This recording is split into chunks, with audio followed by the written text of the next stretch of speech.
ఒక రైతు దగ్గర గాడిద, కోతి, గుర్రం, పాలేరు పనిజేసేవాళ్ళు. ఆ రైతు వాటన్నిటిని గూడా చాలా బాగా చూసుకునేవాడనమాట. ప్రతిరోజు పనికి తీసుకెళ్ళేవాడు. మళ్ళీ తిరిగి ఇంటికి జాగ్రత్తగా తీసుకొనొచ్చేవాడు. వాటికి టైమ్ టు టైమ్ తిండి పెట్టేవాడనమాట. అయితే ఒకరోజు గాడిద కోతితో "నాకు కొంచెం బరువులు మోసి, మోసి నాకు కొంచెం వెన్ను నొప్పిగా ఉంది. నేను ఇబ్బంది పడుతున్నాను. మన ఓనర్‌కి చెప్పి ఒక 2 రోజులు రెస్ట్ తీసుకొని నేను ఇంటి దగ్గరే ఉంటాను. నేను పనికి రాలేను" అని జెప్పేసి చెప్పిందంట. ఈ కోతి గుర్రం దగ్గరికెళ్ళి గాడిదకి బాగా పని భారం ఎక్కువైపోతుందంట. అసలు గాడిద ఇక్కడ చేయలేకపోతుందంట.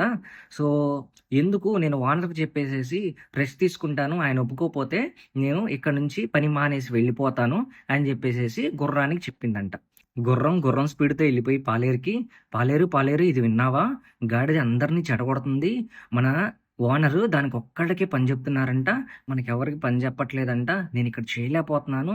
నేను వెళ్ళిపోతున్నాను. సో, మీరు గూడా నాతో పాటు వస్తారా?" అని జెప్పేసి అడుగుతుంది అని జెప్పేసి పాలేరుకి చెప్పిందంట.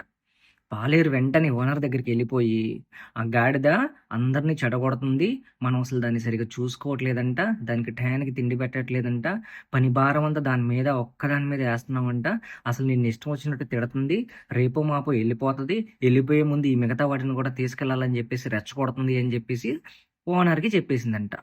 కోపోద్రిగుడైన ఓనరు గాడిద దగ్గరికెళ్ళి ఇంత బారు చెక్క తీసుకొని ఎడా పెడా బాది పారేసి దాన్ని తన్ని తరిమేశాడంట. ఇక్కడ తప్పెవరిది? నీదే. నువ్వు చెప్పాలనుకున్నది ఎవరికైతే చెప్పాలనుకుంటున్నావో డైరెక్ట్‌గా వాళ్ళకి మాత్రమే చెప్పు. నీ చుట్టూ ఇలాంటి కోతిగాళ్ళు చాలామందుంటారు. నువ్వు చెప్పిన దాన్ని 10 రకాలుగా ప్రాపగండా చేసి, చివరికి దాని అర్థం మార్చేసేసి, నువ్వు చెప్పాలి అనుకున్న వాళ్ళకి వేరే విధంగా చెప్పేస్తారు. సో, ఇలాంటి కోతిగాళ్ళు మన చుట్టూ చాలామంది ఉంటారు. నా జీవితంలో ఎదురైన అనుభవం మీ జీవితంలో ఎదురు కాకూడదని చెప్తున్నా.